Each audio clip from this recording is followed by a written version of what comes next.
thousandth beyond it. The remedy potency will stay in place if it's not exposed to a magnetic field. Just like a recording tape will be erased if you put it around a magnetic field, homeotherapeutics will be erased. Any temperature, heat or cold that a human being can tolerate, a homeopathic or homeotherapeutic remedy also can tolerate. Now let's look at these a little closer. It seems very confusing. What do I choose? The 6th, the 12th, the 30th, the 200th. Each of them have a very specific job that they do. They're not stronger. They're a different frequency, a different energy signature of the same product. If you get the 6th, and we'll talk about X and C perhaps later on, but if you buy a 6th, normally this is the lowest potency you should have. It has the lowest potential of allergic reaction to the biological or chemical substance that it started from. It is there to educate the body how to do something or to palliate, not cure, to palliate symptoms. If you have indigestion and you take a 6th potency, it will help it to go away. It won't cure it. If you take a homeotherapeutic organ, it will help that organ be stronger. So it educates, teaches, and palliates. The 12th has very little usage. For some reason it doesn't seem to work very well. It might be helpful if a 6th works and then it fades away. You might try a 12th. But as a whole, the 12th isn't something you should put into your medicine closet of homeotherapeutics. The 30th is first aid. Cough, cold, flus, bumps, bruises, these type of things, that temporary relief from menstrual discomfort, these type of problems. Going to the dentist help to relieve the discomfort of the dental procedure. Going to have serious surgery, it can help you heal up better. So Arnica 30 is like aspirin. Every single house should have Arnica 30. But 30th is the one that most households should buy as their base homeotherapeutic remedy potency.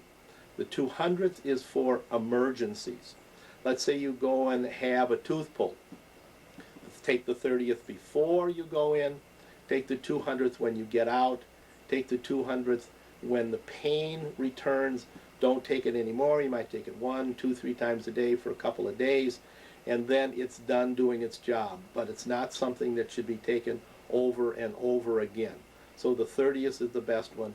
The 1000th has very little to do with first aid. It has very little to do with household problems. It has to do with chronic, inherited, deep-acting, serious problems that only a healthcare professional should deal with. So, and in another tape, we'll talk about the names of the remedies you should get in the 30th potency. But keep in mind, if you want it stronger, you don't take it in a higher number. You take it more often. Homeotherapeutics are taken as needed. They start working very quickly in a few minutes. Within perhaps an hour, it will start working.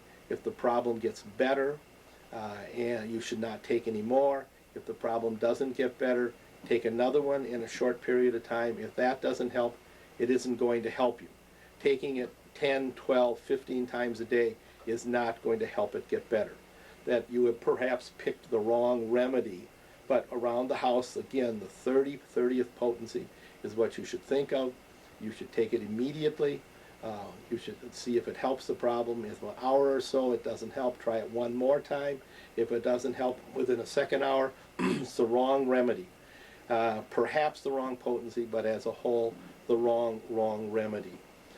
But don't go to the 200th and hope that's going to help without some professional helping you out or suggesting you. So taking it more often makes it stronger. Taking a higher number does not make it stronger. It's very troublesome for me when I hear people talking about, I took a remedy, it didn't work very well. Somebody suggested that I take a super high potency, a professional remedy, take it 4 or 5 times a day until the bottle's empty. This is very bad, and in fact, it might make you insensitive to that remedy, so it wouldn't help you again. Homeotherapeutics shouldn't cause an aggravation. A homeotherapeutic remedy shouldn't cause new symptoms. It may remove a symptom and cause another one to come forward. But by taking it in the proper method of taking it, symptoms get better, stop taking it. Symptoms don't get better, take it a second time. If it doesn't help the second time, then don't take it again.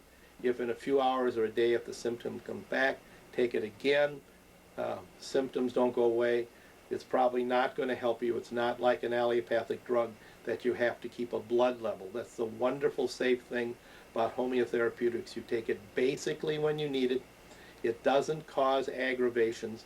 It doesn't cause new symptoms. It doesn't cause adverse events. If you take it in a very clean form, and I'm going to speak a bias here, if you take it in a C potency, we don't think you should ever buy X potencies. If you buy a C potency, if you take it a reasonable length of time, no more than 4 times a day, no more than 4 days, you will never have any adverse events and you will never have any discomforts. I hope I've covered this over. I'd encourage you to rewind the presentation, see it again, rewind it, perhaps see it a third time. Take very careful notes, correct the notes, and this is like going to school. You want to learn this information, not prep for an exam. So there are about a half a dozen very important steps in doing homeotherapeutic. This is the one of those steps. And take them, look at the table of contents on the CellTech page. You can start these from the home page or the library page of CellTech, and it will give you some good information. So thank you very much for listening through, and I'm going to encourage you strongly to rewind and see it again. Bye-bye. See you again. Thanks for coming to John's Front Porch. Bye-bye.